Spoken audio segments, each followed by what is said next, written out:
Ladies and gentlemen, it does appear that Yango is back at it again with another review of the Wuthering Waves. And if you are familiar with this creator, if you are familiar with the type of content that he typically produces, his past review of Wuthering Waves wasn't very positive. There were a couple of things that he had a problem with, especially when it came to the game's story, the design, and kind of, basically every single thing with it. And now he's back at it again with his reaction, with his take and review of version 2.0. And just as a bit of a preface, I think Yango's weird. I think he's a really weird guy. And so I'll keep that framing in mind as we go throughout this react and, give him some of that extra space that I think anybody reacting to his content should have. Let's get right into it. So recently, Kuro Games launched a 2.0 major update for Wuthering Waves. Now, some of you all may remember this was an anime mobile game I quit on launch week, and so yeah, that lines up with what I was saying at the start of the react, right? Yango does not have a very positive impression about this game in the first place, yeah. Honestly didn't plan to reinstall. However, with all the hype I've heard online for the latest update for Wuthering Waves, a lot of great hype actually. It has changed the very landscape. Wuthering Waves 2.0 was a great wake-up call for me. 2.0 success shocked everybody. Kuro setting new standards. WuWa silenced haters. WuWa just proved everybody wrong. Let's see if Yango turns the tides. Escape of anime mobile gaming. Well, I just had to give the game another chance. Unfortunately, while I can admit the update is a massive improvement, I hate this character. The game has still just fallen flat to my standards, and overall, I just find I agree, this character fell flat to my standards as well. Wuthering Waves to be rather unimpressive, unengaging, uninteresting, unfulfilling, and unfun to play. And overall, WuWa still has a long way to go before it can reach the quality of the premier game that is Genshin Impact. Alright, so the framing of this video is that Genshin Impact is a better game than Wuthering Waves, and these are the reasons why. The storytelling is still very bland, dull, boring, lackluster. You basically get passed from ho to ho to homo to ho to ho. I'm sorry, was that ho to ho to ho? I need to play that again. You basically get passed from ho to ho to homo to ho to ho, and the characters just talk about convoluted stuff while getting awkwardly close but not kissing. Like literally everyone in this game ships with Rover, and I just find this sort of avatar pandering in video games to be overly straight cell coded. Even though you can play as a female Rover, the Wuthering Waves community hate her in a major way and push for male Rover as the more canon version. So this is the thing. It's not necessarily simply being the more canon version. I do believe male Rover is the canon version. It's also the fact that female Rovers combat, just voice lines in general, I'm just gonna play them. All right, I'm just gonna play the voice lines, guys. I don't even need to bring it up. Let's just do this. This is what the male sounds like. An unexpected discovery. Remnants of the past. Cherish every gain. Down with the curtain. You will obey. None shall whisper. The end has come. The hour is upon us. Moment of resonance. Sounds good. Literally sounds good. That sounds amazing. And now, let's hear the female one, guys. Are you ready? Cherish every gain. Remnants of the past. An unexpected discovery. Seems like a new discovery. Down with the curtain! You will obey. None shall whisper. The end has come. The hour is upon us. Moment of resonance. Shadow descends. Now, do keep in mind, ladies and gentlemen, you've only heard that a single time. Do keep in mind that these are the combat voice lines. And so they will be playing, if you play this character, they will be playing multiple times, all the time. You're gonna hear that 10 times in a combat session. And so you're likely gonna get tired of hearing that really quickly. And that's not okay. I don't want to dive too much into the necessity of making everyone gay in all of media, but basically we have a world population crisis and we need to turn people gay in order to solve it. But back on Rover, even if you do play as the female version, let's be honest, she has no personality at all to even be viewed as a character and is just a vessel for the player. She just kind of awkwardly nods and shakes her head during dialogue, then sometimes goes into this weird smile face like, me Rover, you my wife now. Honestly, Rover just comes off as a primordial cave woman who has just been thawed from an iceberg and now just wanders the world with the goal of obtaining a wife. And who But like, does that mean that the male one isn't like that? Why did he specify female rover for that entire thing? Wait, so the male one is not like that. Okay, I'm interested in hearing the rest of this take. wife? And who exactly are you? Me, Rover, me like you. Rover, go activate the Nexus Tower. Okay, you my wife now. Rover, I got full-blown AIDS. My wife. The world exploration. So, this is why I said Yango is a weird guy. And it's only 2 minutes and 10 seconds into the video, and I think he's proven that. And Wuthering Waves is highly unimpressive, unengaging, uninspiring, unmemorable. The first issue is that there's just way too much combat in the world. Like literally every couple feet a new asswipe starts attacking you and you just never are given a chance to relax, enjoy the scenery. Like I first entered the open world and after taking around 30 minutes to learn how the flight mechanic works, more on that later. But I then flew, then crash landed to a bunch of nudist alien things that immediately started attacking me. Eventually, I'm like, okay, I can't be dealing with this, so I try escaping, and I turn into this like dorky bear thing that springs me across the bridge, and immediately on the other side of the bridge, more nudist aliens start attacking me. So eventually I'm like, okay, this is clearly not the place to be, and I run up a cliff, and I find a ledge that I can finally take a breather on. And after collecting myself, slowing down my heart rate, I climb up the rest of the cliff, and you'll never guess what I get greeted by. Yep, that's right, another group of enemies. You're right, man. How dare an open world adventure action RPG game have enemies in it? In fact, honestly, you should have just said this game is worse than Infinity Nikki. Except this time they're like far more powerful and it's wave after wave after wave of them. And I do think, okay, I'm not going to run this time. Maybe if I clear, I will get loot. So I spend the next 20 minutes getting knocked around, bullied, humiliated. Like I remember at one point, one of them grabs me, chokes me, and literally slams me to the ground. Like it actually scared me so much, just the murderous intent to which that was done to me with.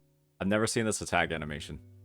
I didn't even know they had this attack animation. You learn something new every day, folks. I don't think half the people viewing this on Twitch or viewing this on YouTube, I don't think they even knew this thing had this attack animation. Anyways, I eventually do clear everyone, but there is no loot, like at all, I can find. So I'm thinking, okay, maybe there's loot at the lower levels where I was before. Wait, did he just not look at the upgrade materials on the side or the echo he just looted? Maybe Yango is like, actually has like limited peripheral vision, and when he's like in front of a monitor, all he sees is like actually just this. And so that would explain the team comp that he's playing, because I don't think he actually knows which characters are on his team. I think he doesn't, I don't think he can actually see which characters are on his team. He can't see the map. He can't see the active quest he's on. And he can't see the Twitch chat either. That would probably explain a lot. So I go ahead and head back down there. There I face a major boss who I battle for like the next 30 minutes. Major boss?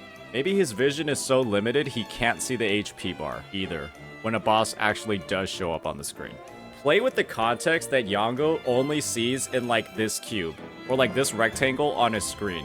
He doesn't actually see his skill cooldowns either. Minutes. The boss kills 2 of my trailblazers, but luckily the omnipotent Charlotta is able to get me through the encounter. And after defeating the boss, I go inside where the boss was guarding and I see a luxury chest. So it's like, okay, finally some loot. Finally my work pays off. And this game has too much. It has too much fighting. Why can't we all get along? Oh wait, actually this is super worth. We got like a legendary here. Are you fucking kidding me? Are you fucking no? Stupid ass game. They need less combat. This game is too masculine for me. I have a very womanly taste in games. That's why I said Infinity Nikki, everybody. That is why I said Infinity Nikki.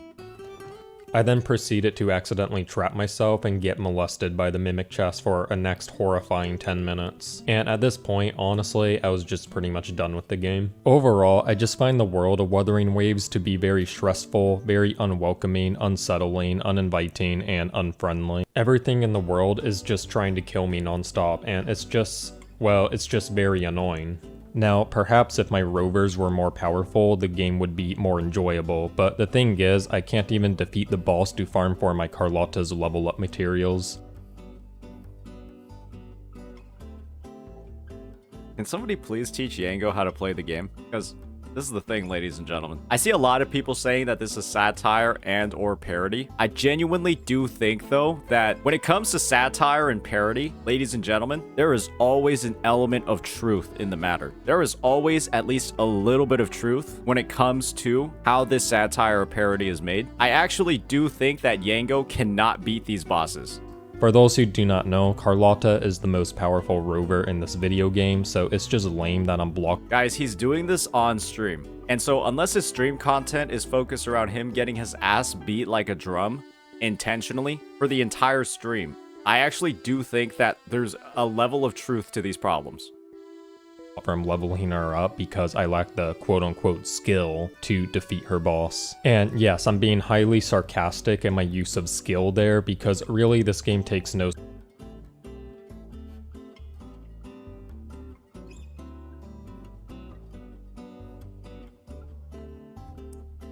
this game takes no skill at all. It's all just reflexes. Like, I just see so many people on the X platform or YouTube flexing their Wuthering Waves skill. Like, here is a YouTuber named Rexlin absolutely demolishing a boss in a major way. And it's like, oh wow, you have good hand-eye coordination genetics. If Wuthering Waves was really so difficult... You say genetics. That's crazy. Genetics is crazy. Wait, why do you say genetics? Difficult, you wouldn't have so many people flexing they cleared the exact same content. Meanwhile, for Infinity Nikki, I am the only player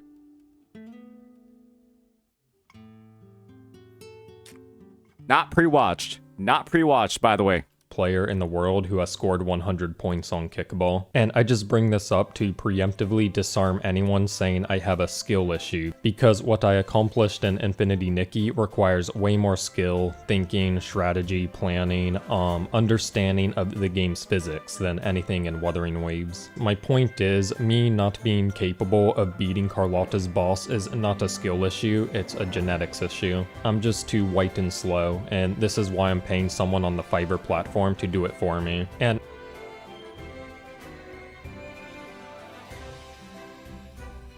Hey, Yango. Yango. Send me the info, bro. I'll do it for free. We'll do it on stream for free. I will teach you how to destroy the Sentry Gargoyle. Don't worry, bro. I got you, bro. I'll teach you how to destroy this absolute demon on the battlefield. No doubt. And maybe I will change my mind on the combat in this game once I have the omnipotent Carlotta leveled up. Besides the game having too many enemies trying to get fresh with you every step you take, I just find the general exploration very lacking in luster. There's really nothing interesting to see ever, and that is why the game adds lots of mechanics for you to be able to traverse the world fast. Like, they even allow you to fly in this latest update. And for some reason, I see so many people have this idea that good exploration means you can traverse the world fast. I just can't tell if these people are serious. Like, by that logic, just no-clipping through a Roblox map is god-tier exploration, because wow, look how fast you can move. I mean, hey, that don't look that bad, buddy. I bet that's better than walking. Ain't that better than walking? It is. Let's not mince words here. That's better than walking. In games like Elden Ring or Breath of the Wild, or the premier game that is Genshin Impact, you don't traverse fast because there's actual things to see and discover. The flying mechanic is especially dumb. You basically can just skip whole sections of the map and instantly get to a reward. I mean, just imagine you can fly in Elden Ring up to Godfrey's throne room. Sounds stupid, doesn't it? Terrible mechanic for a terrible game. Now, I do want to make it very clear that despite me poo-pooing the game a lot here, I do think the update is at least twice as good as the game on launch. The problem is I originally scored the game a 2.4 out of 10, so multiplying that number by 2, it becomes a 4.8 out of 10, which is still rather low. However, despite Wuthering Waves yet again falling flat to my expectations, theoretically speaking, if 3.0 is again twice as good, well, then the game will become a 9.6 out of 10. And honestly, I do see way more potential in the game now. For one, the new rovers all look way better than the Wait a second. Let me just go back to Yango's math lesson real fast. All right, so what this means, guys, is that in 3.0, the game's going to become a 9.6 out of 10. And then in 4.0, the game's going to become a fucking 19.2 out of 10. And so it's actually going to be the best game ever made. Because no game has gotten a 19.2 out of 10. So we just gotta wait until 4.0, and then Yango's gonna love the fucking game. And honestly, I do see way more potential in the game now. For one, the new rovers all look way better than the previous region design-wise. Carlotta in particular is a very powerful rover, and if Phoebe is also playable in the future, then this game is on the right direction. And Or Yango didn't even have the drip marketing ready. Buddy, you should have reacted to the drip marketing before dropping this vid, buddy. the Italy region is a lot better looking than the China region. Like, honestly, Chinaland just looks like a beta test region at this point, and this is a problem because now it's very clear that 80% of the map looks third world. So what I think has to happen by 3.0 is that Carlotta leads Italy to invade the China region. And with Italy's superior Just so you guys know, I love China. Man, I can't believe Yango said something like that. Unbelievable. Wow. I can't believe he said something like that. Crazy. your technology and the omnipotent Carlotta leading them, China just stands absolutely no chance. Like, it's brutally one-sided. Think like the opening of Attack on Titan, where the Titans break down the walls and start fucking shit up in a major way. And this would just offer Kuro Games an amazing opportunity to canonically kill off all the ugly rovers in this video game. Yang Yang will die, Yinlin will die, Jin Yan will die, dead, dead, dead, dead. Let's just say that everyone dies from Carlotta's invasion except for Camilla, Chong Li, and Xuanhua can also stay. Then I guess the server can go into maintenance. I'm not gonna lie, Yango's pronunciation I think deserves a video reaction of its own. It's impressive how badly he pronounced some of those names. It's actually genuinely impressive. There was effort put into mispronouncing them. Everyone online will discuss how peak the story was because it had deaths, right? So people always like deaths in story. That makes it all mature and cool. And then when the players log back in,